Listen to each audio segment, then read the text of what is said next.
La ciudad de Río Cuarto, ubicada al sur de la provincia de Córdoba, alberga una de las universidades públicas más importantes de la Argentina, la Universidad Nacional de Río Cuarto, integrada por las facultades de Agronomía y Veterinaria, Ciencias Económicas, Ciencias Exactas, Físico-Química y Ciencias Naturales, Ciencias Humanas e Ingeniería.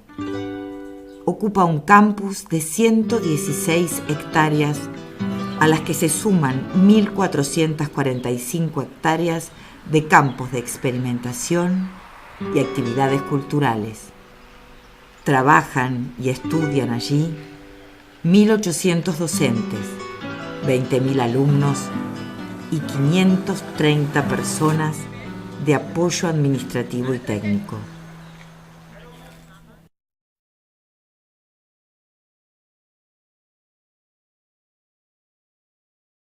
¡Que se tiren!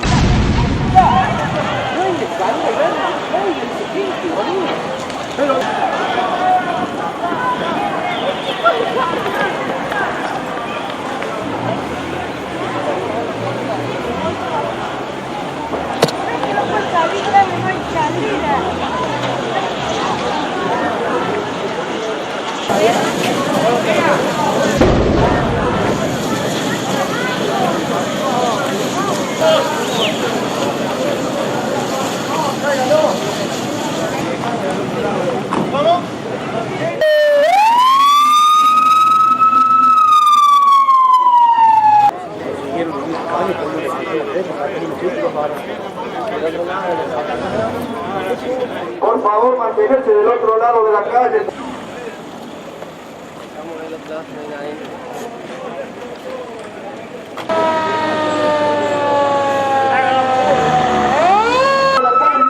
favor, mantenerse del otro lado de la calle.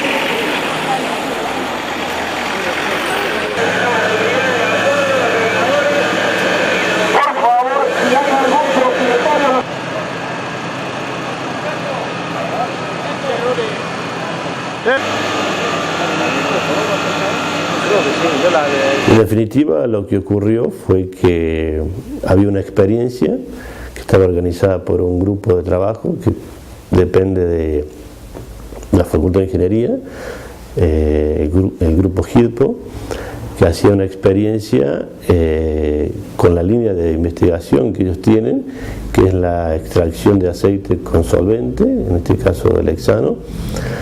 Y lo que estaban haciendo es una experimentación para optimizar el proceso de extracción del aceite. En particular, en ese momento, lo que se sabe es que hubo un derrame, posiblemente porque se rompió una de las válvulas y se produce el derrame, y por las características de este combustible se produce el desplazamiento hacia un sector donde había, en principio, ya creo que estaba demostrado, un autoclave encendido, que fue la que produce la ignición del combustible y se propaga en la dirección de donde había producido el derrame. Cuando comenzó, se sucedieron una explosión tras otra. Bueno, describir eso aún hoy en mi mente, a casi 5 años de eso, todavía el ruido, las explosiones, el fuego, los gritos, el no entender qué ocurría, una explosión que se sucedía tras otras, y los olores todavía los tengo en mi mente. Así que, bueno, a raíz de esa explosión hubo quemaduras diversas de varios compañeros, entre ellos mi esposa. Lo que hay es una planta piloto que a lo sumo puede hacer ensayos, laboratorio y piloto, y no de la magnitud que se estaba pretendiendo con la cantidad de hexano que se puso en juego en estas experiencias. Lo que está mostrado es que había alrededor de 13 tambores de 200 litros, lo cual significa una cantidad de este elemento que excedía las posibilidades de ser manejado, tratado e inclusive almacenado en la planta piloto.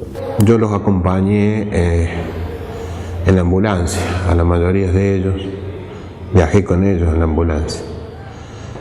El camino fue largo, eterno, rápido. Por momentos las cosas uno trataba de explicarse qué pasaba.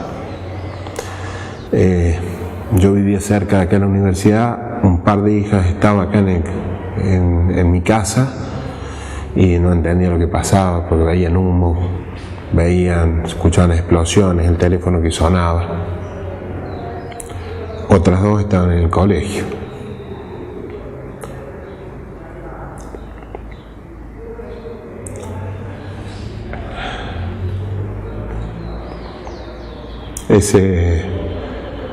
Antes de salir fue la última vez que vieron a la madre.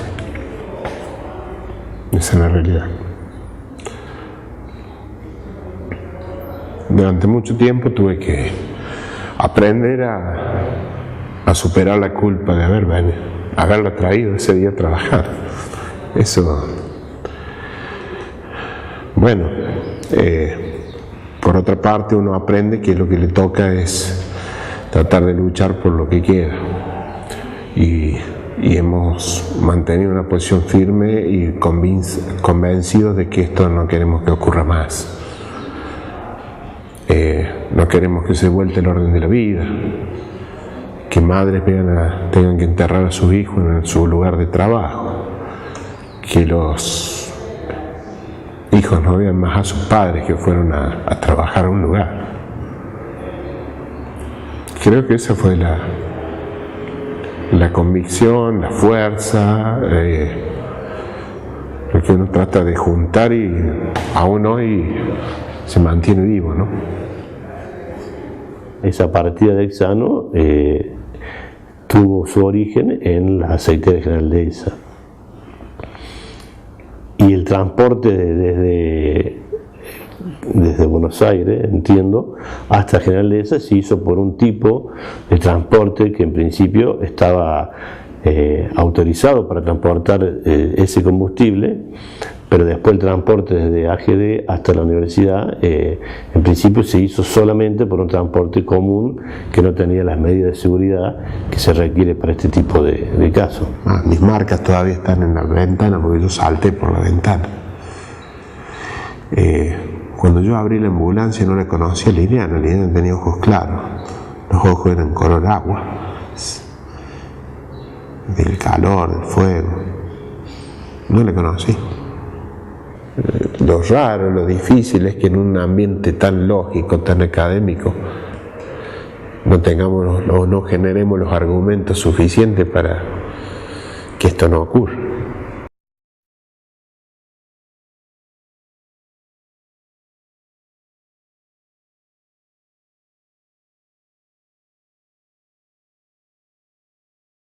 Si hay algo que nos permitió decir que la explosión transformó este escenario educativo, es que nos permitió cobrar un estado de conciencia que no existía, que es que antes que la producción de conocimientos estaba la vida. O sea, sin vida no hay conocimiento.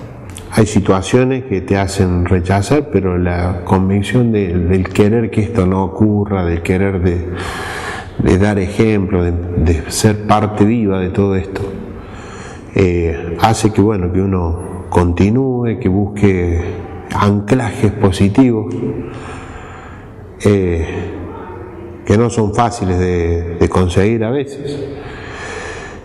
Y que no se transforme en una fobia, en lo que uno pueda tratar de que haya modificaciones y cambios para el mejor, o al menos que nos demos cuenta de aquellas cosas que a veces las dejamos pasar, un poco porque no sabemos, otro poco porque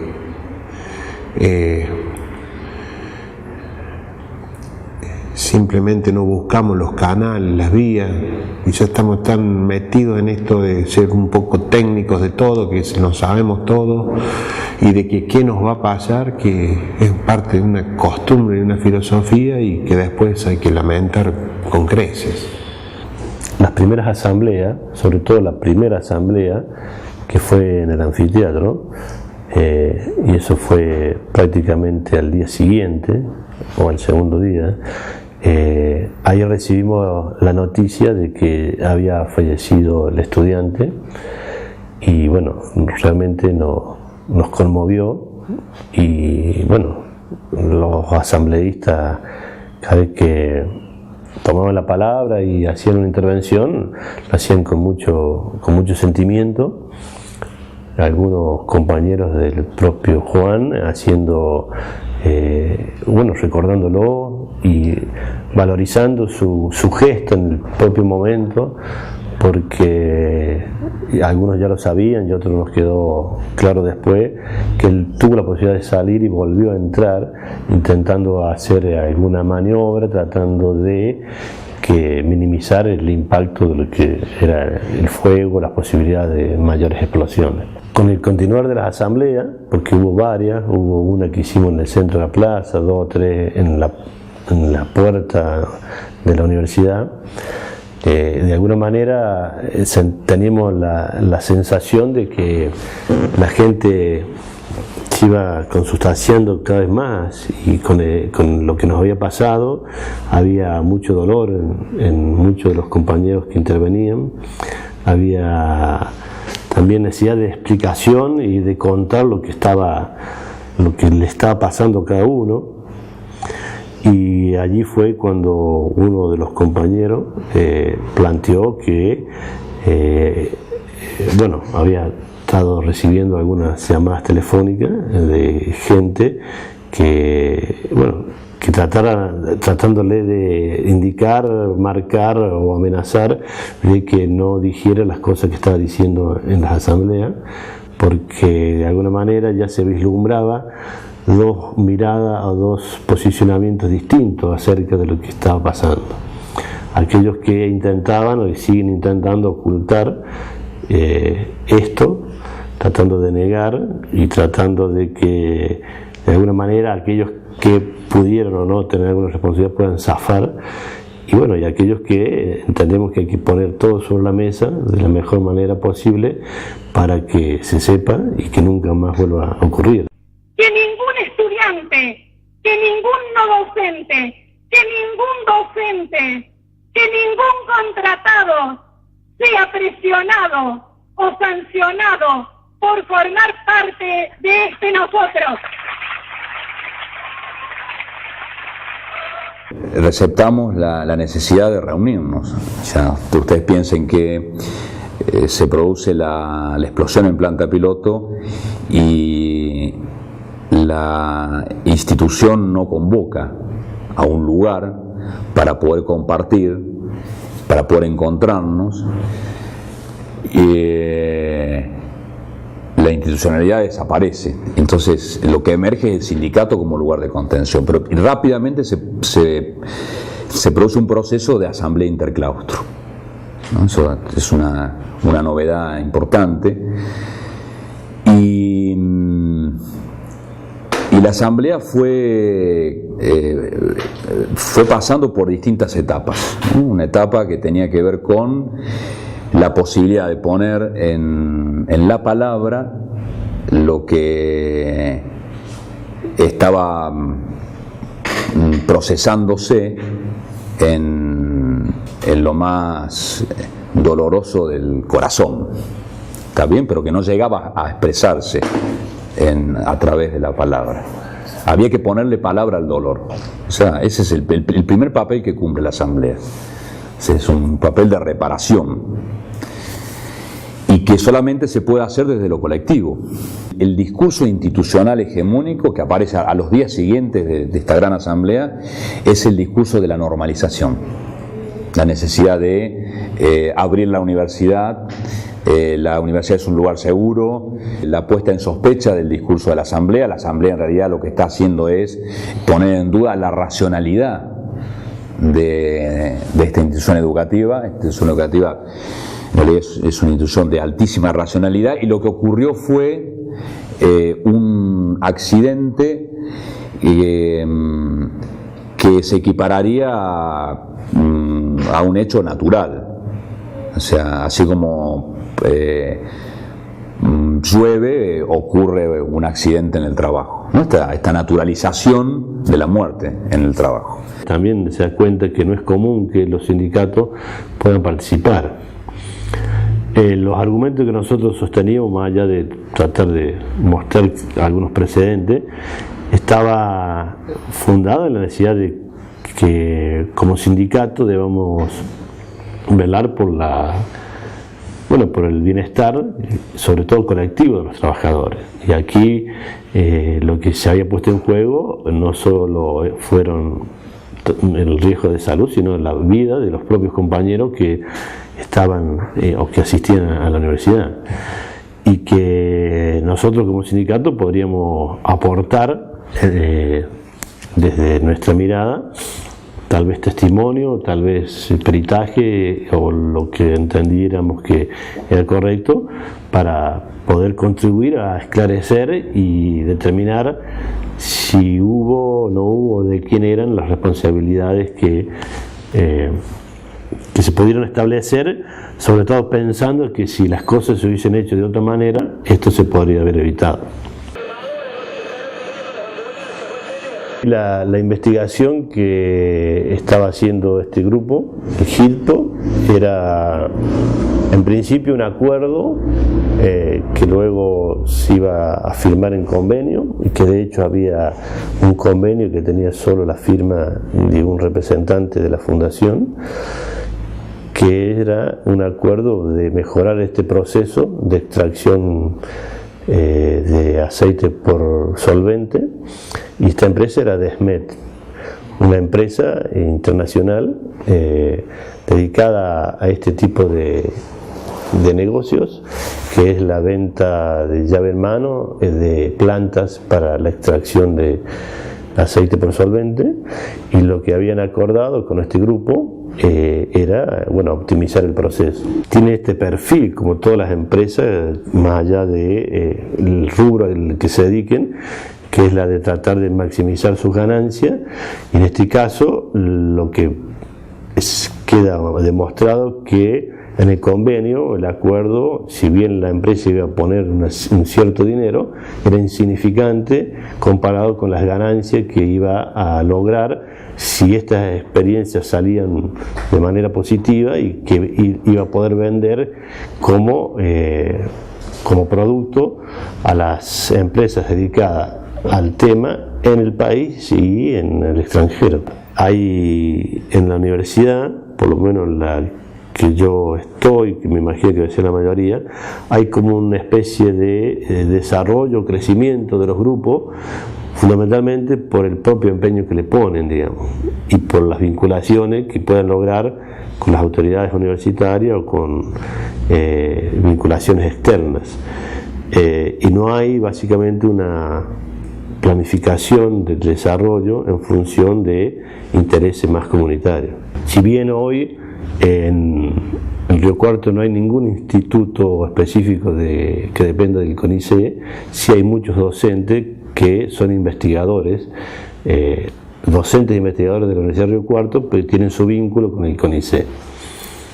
En particular, en el grupo del GIDPO, que era el grupo que hacía la experiencia en la explosión de la planta piloto, su referente, el profesor Matea, era docente, investigador, y también era investigador principal del CONICET. Me parece que es importante pensar en la organización de la universidad y cómo nosotros, los docentes, trabajadores y los compañeros trabajadores,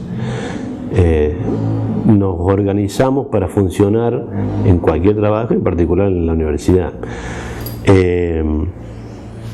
Creo que eso no está claro, no es fácil, fundamentalmente por una condición de que los docentes universitarios no asumimos realmente que somos trabajadores y nos cuesta pensarnos como tal. Tenemos más tendencia a pensarnos como intelectuales o pseudointelectuales, donde la tarea no es manual, sino de elaboración intelectual, y que de alguna manera eso no requiere tener una organización mucho más clara y aceitada con el compañero con quien compartimos el trabajo, digamos. Y eso es difícil y complicado, y creo que en Río Cuarto se da, y posiblemente revertir eso va a ser muy difícil. En la propia Facultad de Ingeniería eso se da, y ocurría al momento de que ocurrió la explosión de la planta piloto. Nosotros en algún momento impugnamos una de las decisiones del juez que dio origen a nuestra presencia en los alegatos allá por el 2010. En ese momento nosotros hacíamos eje a través de nuestros abogados de que había fundamentalmente algunas cuestiones que eran centrales. Una era que tenía que ver con el tema de seguridad, no se daban las condiciones, no había un cumplimiento de la ley vigente, más allá de la ley de sus falencias, y también había una cuestión de desorganización administrativa en la propia universidad, al punto tal de que se estaban realizando las experiencias y todavía no había un convenio formalmente suscripto, a tal punto de que había ingresado el material explosivo, el hexano, y no había registro de su ingreso ni responsabilidad o sea, había una serie de cuestiones que marcaban que había un desorden organizacional en la propia universidad que hacía pensar en una responsabilidad mayúscula de la universidad en esta cuestión, más allá de las condiciones de trabajo en términos de seguridad. Creo que allí hay una responsabilidad mayúscula por parte de ellos. Y también hay que pensar en la responsabilidad de quienes fueron los que permitieron el transporte del hexano y cómo llegó ese hexano a la Universidad Nacional de Río Cuarto. De pronto aparece, a partir del horror y de la muerte, aparece el cuerpo como una visibilidad, y aparece el trabajo y las condiciones de trabajo. Esto es lo que el 5 de diciembre va a significar de manera abrupta, de manera muy fuerte, de manera traumática, va a significar para todos nosotros en este colectivo de trabajadores en la Universidad Nacional de Río Cuarto una gran significación y un desafío a pensar el trabajo desde otro lugar.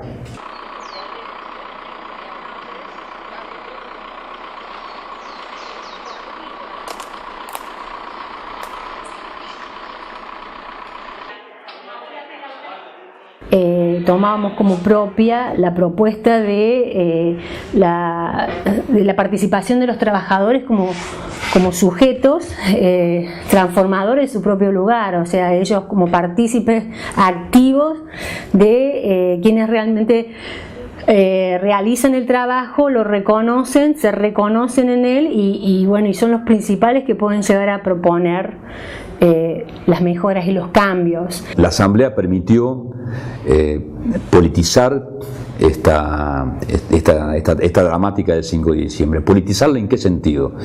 En hacerla consciente. O sea, en colectivamente elaborarla en un plano de una conciencia que nos permitiera salir de este estado como de shock postraumático, que en realidad el postraumático es mucho más largo, todavía sigue estando presente, pero que nos permite salir de ese estado de shock para poder elaborar, para poder poner en palabras lo que nos estaba ocurriendo. Y la Asamblea logra un nivel de conciencia de tal modo que permite elaborar un plan de emergencia que tenía una programática muy clara en términos de políticas específicas de cómo debíamos salir del estado en el cual estábamos, de indefensión, donde solicitábamos primero la constitución del Consejo Superior, que no había sesionado. En segundo lugar, la declaración del estado de catástrofe y con todo lo que eso implicaba en términos de disparar las asistencias necesarias, en términos de las asistencias médicas, las contenciones psicológicas, o sea, uno de los elementos más importantes, a partir también de la ayuda. Esto es clave. Nosotros tuvimos la ayuda de equipos de psicólogos de catástrofes vinculados a los sindicatos, con experiencias ya en otros lugares del país, que nos permitieron ir poniendo en alerta este estado de vulnerabilidad psíquica en la cual nos encontramos, todo de riesgo psíquico, ¿no?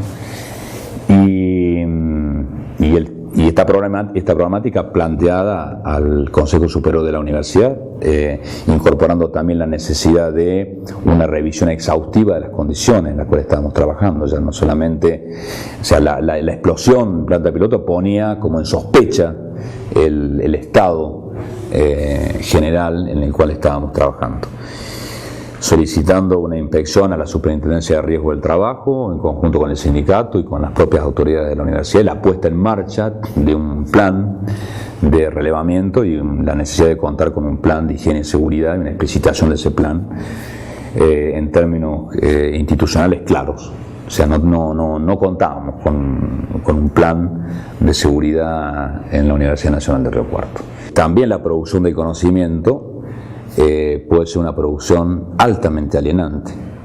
Es decir, cuando frente a la necesidad de conocer lo que pongo en riesgo es la vida, entonces en realidad ese conocimiento no produce verdad. Ese conocimiento lo que produce es alienación. De alguna manera ese conocimiento se convierte en un fetiche y que tendría similitudes con el fetichismo de la mercancía, ¿sí? Porque así como en el fetichismo de la mercancía lo que desaparece es el trabajador, aquí también en la producción del conocimiento lo que desaparece es el trabajador que produce conocimiento. O sea, quien produce el conocimiento es el sujeto humano, que además no es un sujeto humano abstracto, participa de un proceso de trabajo que tiene sus lógicas. Diseñando esos mapas, diseñando sus riesgos, diseñando también las mejoras, ¿no? Y imaginándolas en el tiempo. Eso nos parecía fundamental, porque si no, llevar adelante un plan de salud y seguridad que fuera realmente efectivo nos parece imposible. No creemos en eso. No creemos si los participantes del proceso productivo realmente no son ellos los que colaboran en dar toda la información y generan su propia idea y su propia noción de los cambios que quieren realizar en sus espacios de trabajo. No creemos en otra forma. Que ellos sean felices y puedan tener una vida feliz, ¿no? Porque en general hoy el mundo del trabajo es una cosa muy loca, está toda atravesada por por todo ese conjunto de objetivos que tiene el sistema económico, digamos, y que por ahí entran en tensión fuertemente con los de proteger la vida, ¿no? Maximizar el lucro, maximizar el beneficio no es maximizar la felicidad ni ahí muchas veces, ¿no? Y después el sentido también que le damos al trabajo, ¿no? Como el único mecanismo en una sociedad que realmente es un verdadero distribuidor de la dignidad humana de los seres, y que nos parece que en eso también tenemos que enseñar a nuestros estudiantes, no permitir que haya trabajo precario, ¿no? De ninguna forma, ni contractual. Creemos que de esa forma se reparte y se distribuye la riqueza, ¿no? Y la riqueza en todo sentido, no solamente en la cuestión cuantitativa, sino en la cualitativa. Planteábamos la necesidad de un sindicalismo que no solamente fuera reivindicativo, que está bien que lo fuera, o sea, nosotros dábamos un fuerte debate por el salario, pero también necesitamos plantearnos un sindicato que asumiera fuertemente el mirar el proceso de trabajo de manera integral, y particularmente un un sindicato que asumiera una perspectiva integral de construcción política y que, estando en el espacio de las universidades, la producción de conocimiento, las relaciones institucionales, etcétera, también tenía que ser parte del proyecto integral como trabajadores. Y creo que este es el gran debate de fondo en Argentina y Latinoamérica. Diríamos que en lo que se denomina el mundo de la periferia, es decir, cómo como trabajadores somos los sujetos protagonistas de los procesos del trabajo, ¿no? Bueno, esto supone cambiar relaciones elementales, que son las relaciones entre el capital y el trabajo. Quiénes son los dueños de producción, quiénes son los que controlan el proceso de trabajo, y ese es un debate a fondo. Ese debate lo teníamos y lo seguimos teniendo y lo vamos a sostener. Para nosotros es una posición innegociable de carácter integral de la apropiación de apropiación colectiva por parte de los trabajadores, de nada más y nada menos de los procesos de reproducción de los bienes materiales y simbólicos. En definitiva es eso. Estamos hablando nada más y nada menos de la construcción de un espacio de libertad, de una sociedad de iguales, de un mundo de iguales. Nosotros además pertenecemos a una red, a un colectivo amplio nacional de organizaciones sociales, sindicales. Nos reconocemos en una larga experiencia en Argentina, en la historia y en la historia de los últimos años en particular, en la cual se plantea la necesidad de que como trabajadores precisamente tengamos una concepción integral del poder y donde el poder no esté disociado de la construcción sindical. O sea, cuando el sindicalismo obvia la cuestión del poder, ahí se vuelve corporativo, ¿sí? Porque se vuelve un espacio, una estructura, que no es organización, es más una estructura que una organización consciente de la necesidad de construir poder para poder transformar profundamente la realidad. O sea, romper el cerco de lo puramente sectorial y reivindicativo tiene que ser un proyecto para el conjunto de los trabajadores en el sentido amplio, como clase trabajadora, ocupados, desocupados, campesinos, educadores, etcétera. Tiene que ser un proyecto que lo podríamos caracterizar de tipo vital. O sea, no hay posibilidad de generar condiciones de libertad en el campo del trabajo si no aparece como horizonte el problema del poder y el problema de la construcción de una sociedad de iguales. El 5 de abril de 2013, el Tribunal Federal Oral de Córdoba condenó al ex vicedecano de la Facultad de Ingeniería de la Universidad Nacional de Río Cuarto, Carlos Bortis, como autor del delito de estrago culposo agravado por la muerte de personas, a 3 años y 6 meses de prisión por la tragedia de la planta piloto. Otros 4 exdirectivos también fueron condenados con diversas penas.